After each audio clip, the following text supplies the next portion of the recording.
अस्सलामुअलैकुम। मैं हूँ मियां असगर और आज आपको मैं अपने पीर सैयद अताहिर अलाउद्दीन अल बगदादी रहमतुल्लाह अलैह के बारे में कुछ बातें बताना चाह रहा हूँ। पीर साहब 1956 में बगदाद छोड़कर पाकिस्तान आ गए और मुस्तकिल तौर पर कोयटा में मुकीम रहे। वो आखिरी उम्र तक पाकिस्तान में रहे। वो मई 1991 में इलाज के लिए जर्मनी गए और अगले ही महीने उनका इंतकाल हो गया। वो पर्दा फरमा गए। उन्हें लाहौर पाकिस्तान में सुपुर्द खाक किया गया। आपके 3 बेटे सैयद महमूद मोहिउद्दीन अल गिलानी अल कादरी, सैयद अब्दुल कादिर जमालुद्दीन अल गिलानी अल कादरी और सैयद मोहम्मद ज़ियाउद्दीन अल गिलानी अल कादरी हैं, जो सिलसिला कादरिया ताहिरिया की तालीमात का प्रचार कर रहे हैं। तो दोस्तों, पीर साहब से मैं पहली दफ़ा 1984 में इत्तफाक मस्जिद में उनकी ज़ियारत हुई। जनाब ताहिरुल कादरी साहब भी वहाँ थे। उन्होंने औलिया अल्लाह की शान में एक तकरीर की और उसके बाद पीर साहब ने दुआ की। बाद में मिनहाजुल कुरान का संग बुनियाद भी रखा। तो लोगों ने कहा, हजूर पीर साहब आप दुआ करें, बारिश नहीं हो रही। आपने हाथ उठाए और यकीन करें थोड़ी देर के बाद बादल आ गए। पीर साहब जीप में तशरीफ़ फरमाते और लोग पैदल मिनहाजुल कुरान की तरफ जा रहे थे। जब वहाँ पहुँचे तो लोगों ने कहा, हज़रत साहब बादल तो आ गए, बारिश नहीं हुई, आप दुआ करें। आपने फिर दुआ की और खूब बारिश हुई। तो ये पीर साहब की करामत है। मेरी उम्र के अभी कई लोग ज़िंदा होंगे जो आपको इस बात की तस्दीक करेंगे कि बारिश हुई और खूब बारिश हुई। और दूसरी पीर साहब की एक और करामत है कि आप मिनहाजुल कुरान के सामने ग्राउंड है, फैसल टाउन की बहुत डूंगी ग्राउंड है। वहाँ पे आप पीर साहब का जलसा था। ताहिरुल कादरी साहब भी मौजूद थे। तो सर्दियों के दिन थे, बहुत खूब बारिश हुई, बहुत पानी खड़ा हो गया। लोग लेकिन अकीदत का ये आलम था कि इतनी कि सर्दी के आलम में किसी ने दाएं टांग बाईं तरफ नहीं की या एक जगह से दूसरी जगह नहीं हिला। इतनी पीर साहब की लोग इज़्ज़त करते थे। आखिर पीर साहब ने आखिर में दुआ करवाई और लोगों ने फिर जलसा गाह को छोड़ा। तो पीर साहब का वो तो वक़्त के वलीउल्लाह थे, कुतुब थे।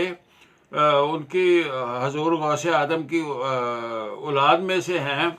तो उनके वाले साहब जो कस्टोडियन थे हजूर गौसे पाक के मज़ार के, और हजूर ताहिर अलाउद्दीन के जो दादा थे वो इराक़ के वज़ीर आज़म भी रहे।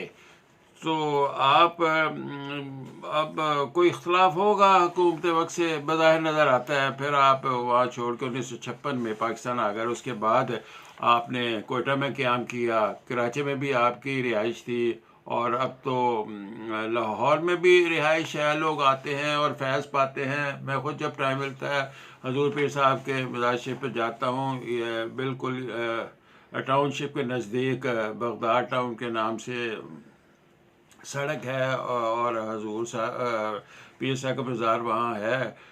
लोग जाते हैं और पीर साहब के बेटे सैयद जमालुद्दीन वो भी बैत करते हैं और कई दफ़ा उनकी महफ़िल में मैं शरीक हुआ, दुआ की और अल्हम्दुलिल्लाह जिस पीर साहब की दुआ को कबूलियत थी, उनके जो साहबजादगान हैं उनकी भी दुआ कबूल होती है। आपको मौका मिले तो ज़रूर जाएं, अपना मसला बयान करें। इंशाअल्लाह मेरा तो ये ईमान है कि वो अल्लाह के बड़े नेक बंदे हैं। इंशाअल्लाह दुआ भी कबूल होती है और आपकी मुश्किल तो अल्लाह हल करने वाला है। मैं ये नहीं कहता कि किसी भी, लेकिन यह है कि अल्लाह के जो नज़दीक होते हैं, जो अल्लाह के वली होते हैं, अल्लाह के जो दोस्त होते हैं, अल्लाह उनकी बात नहीं ठुकराता। अल्लाह उनकी बात मान लेता है, क्योंकि वो हजूर पीर साहब सैयद ताहिर अलाउद्दीन की बात कर रहे हैं। वो भी सर से पैर तक उनका हर फेल जो सुन्नत के मुताबिक था। अब वो आप दुआ करते थे और अल्लाह पूरी कर देता था।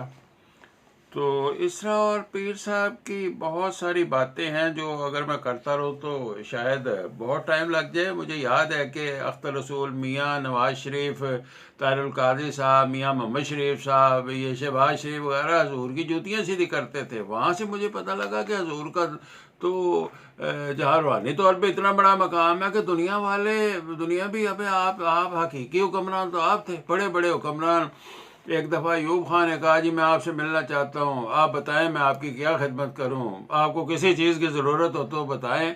तो आपने बिल्कुल कहा कि भाई अल्लाह मुझे सब कुछ दे रहा है, जब उसके पास ख़त्म हो जाएगा तो फिर मैं तुम्हारे पास आ जाऊँगा।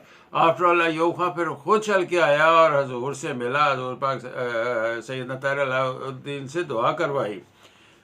उस वक़्त मैं तो खैर छोटा था, पढ़ता था, स्टूडेंट था। 1956-55 की तो मेरी पैदाइश है, यानी उन दिनों मैं बहुत छोटा था। लेकिन ये कि हजूर पीर साहब का उस वक्त भी बड़ा नाम था। अल्लाह पाक ने उस वक्त भी इनको नवाजा था। और उसके बाद फिर मुख्तलिफ आते रहे, सरबराह ममलकत पीर साहब से दुआएं करवाते थे। और इस तरह हजूर पीर साहब की और बहुत सारी बातें अगर मैं बयान करूँ तो मेरा ख्याल काफ़ी टाइम चाहिए। उसके अलावा हजूर पीर साहब के 3 साहबजादे हैं, सैयद अब्दुल कादिर जमालुद्दीन, सैयद महमूद मुहियुद्दीन, सैयद मोहम्मद ज़ियाउद्दीन अल कादरी अल गिलानी। मैंने पहले भी बयान कर चुका हूँ। तो ये मैंने बताया ना कि कराची में भी मिलते हैं, फिर लाहौर में भी हैं, और कोयटा में भी। तो महीने में एक दफ़ा इनकी मजालिस होती हैं, इनकी महफिलें होती हैं जिसमें ये दुआ करवाते हैं। आप ने अगर दुआ करवानी हो तो इनसे टाइम लिया जा सकता है और मुलाकात भी हो सकती है। और मैंने बताया ना कि हजूर पीर साहब की दुआ तो बहुत कबूलियत रखती थी। उसके बाद उनके जो साहबजादे हैं उनकी दुआएं भी उसी तरह मकबूल हैं।